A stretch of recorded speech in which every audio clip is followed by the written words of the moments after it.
اعوذ بالله من الشیطان الرجیم بسم الله الرحمن الرحیم. ګران زده کوونکو هیله ده چې تیر درس مو زده شوی وي. د نوي درس موضوع ده د اتم فصل مهم ټکي. اول معادله هغه الجبري مساوات چې یو مجهول ولري او حدونه یې د جمع تفریق ضرب او تقسیم عملي په واسطه سره اړیکه ولري، هغې ته به موږ معادله وایو.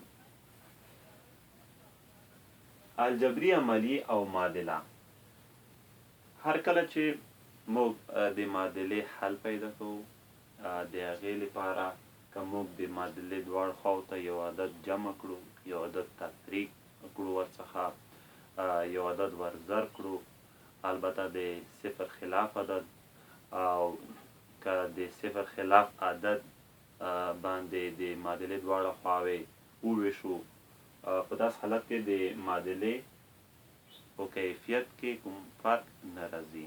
دغه خبره د دې لپاره ده چې موږ په اسانۍ د معادلې حل یا د مجهول قیمت پیدا کړو. دریم، لومړۍ درجه یو مجهوله معادله، هغه الجبري معادله چې په هغې کې یو مجهول وي او توان یو وي. په دې کې A او B عددونه چې کوم وي هغه باید حقیقي عددونه وي، په داسې ډول چې A خلاف صفر وي. هغې ته به موږ لومړۍ درجه یو مجهوله معادله وایو.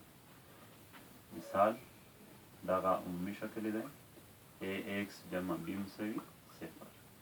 AB به حقیقي عددونه وي، AB به حقیقي عددونه وي، A به خلاف د صفر وي. په داسې حالت کې دې معادلې ته چې یو مجهول لري توان یې یو دی، لومړۍ درجه یو مجهوله معادله ویل کېږي. په یاد ولرئ چې د دې معادلې حل X مساوي منفي B پر A دی. دا څه ډول لاسته راځي؟ دغه معادله کې B د مساواتو بلې خواته بدلو، لیکو چې X مساوي کېږي منفي B. دواړه طرفونه د X په ضریب باندې ویشو، دا به ختم شي، لاسته راځي X مساوي منفي B پر A. معنا دا چې B د علامې خلاف دلته چې علامه مثبت وي دلته به علامه منفي لیکو، که دلته علامه منفي وي دلته به مثبت لیکو او په یې باندې وویشو. د دې څخه چې هر عدد لاسته راځي هغه به د مجهول قیمت. ښه، معادلې هغه معادلې چې یو شان وي، یعنې یو شان جوړښت ولري.